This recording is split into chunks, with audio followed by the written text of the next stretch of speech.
ನಾವು ದೇವಸ್ಥಾನಕ್ಕೆ ಹೋದಾಗ ತೆಂಗಿನಕಾಯಿ ಬಾಳೆಹಣ್ಣ ತಗೊಂಡು ಹೋಗ್ತೀವಿ. ಆದರೆ ತುಂಬ ಜನರಿಗೆ ಗೊತ್ತಿಲ್ಲ ಯಾಕೆ ತೆಂಗಿನಕಾಯಿ ಬಾಳೆಹಣ್ಣು ಶ್ರೇಷ್ಠ ದೇವರಿಗೆ ಅಂತ.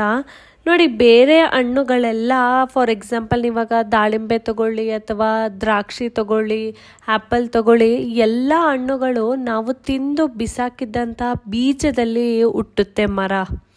ಆದರೆ ತೆಂಗಿನಕಾಯಿ ಮತ್ತು ಬಾಳೆಹಣ್ಣು ಈ ಎರಡೇ ಹಣ್ಣುಗಳು ಪೂರ್ತಿ ಒಂದು ತೆಂಗಿನಕಾಯಿ ಮರ ಆಗಬೇಕು ಅಂದರೆ ಪೂರ್ತಿ ಒಂದು ತೆಂಗಿನಕಾಯಿನೇ ಬೇಕು. ಅದೇ ಒಂದು ಬಾಳೆ ಮರ ಬೇಕು ಅಂದರೆ ಬಾಳೆಹಣ್ಣಲ್ಲಿ ಯಾವುದೇ ಒಂದು ಬೀಜ ಇರಲ್ಲ, ಬೀಜದಿಂದ ಬಾಳೆ ಗಿಡ ಬರಲ್ಲ.